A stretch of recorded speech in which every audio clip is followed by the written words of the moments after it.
episode, we're going to see about how a 34-year-old unsolved Swedish mystery was solved last week.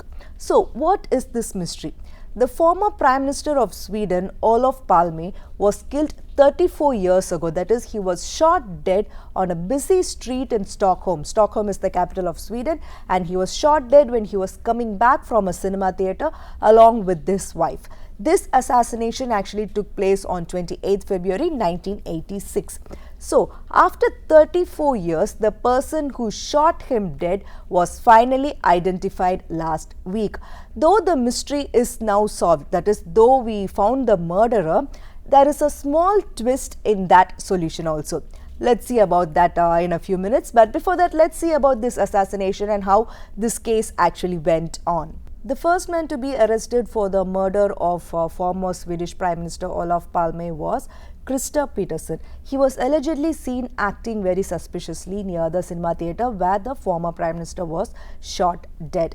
And the dead Prime Minister's widow Lisbeth Palme also identified this Christer Peterson as the shooter. So this was enough for the court to convict him, and he was also given life imprisonment. But the prosecution could not give a motive for the murder, or they were not able to give the weapon used for murder also. So the conviction was overturned, and from then the murder of Olof Palme had remained a mystery until last week. So last week, the chief prosecutor of Sweden finally said that his office is closing the case because after all these years, they have finally found out who the killer was. So according to them, they believe that a person named Stig Engström was Palme's assassin. But now comes the twist that I mentioned about earlier.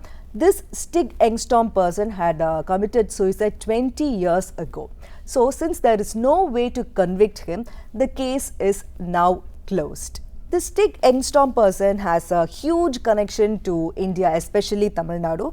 He was born in Mumbai in 1934 to Swedish parents. His father was an engineer at match factory in Mumbai, and this Stig Engström person lived a very privileged, that is, he lived a very rich life in Mumbai and Kolkata. His house was like a palace, and he had many servants like a nanny, a chef, a gardener. He had many servants to take care of him, and his parents sent him to a boarding school in Tamil Nadu. Engström lived in India until the age of 12. Then he was sent back to Sweden, and he later went to the same school as the former Prime Minister of Sweden, Olof Palme.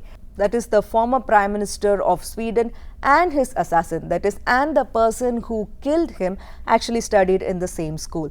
Olof actually did very good in his studies. He got good grades, but his assassin Stig Engström, that is his alleged assassin Stig Engström, did not do well in his studies. He even failed in his final year exams. While Palme actually became a politician and then became the Prime Minister of Sweden, this Stig Engström person went on to become a graphic designer. Some Swedish bloggers even suggested that Engström held a lifelong grudge against Palme because they both were the product of the same boarding school, but Palme managed to rise to such heights.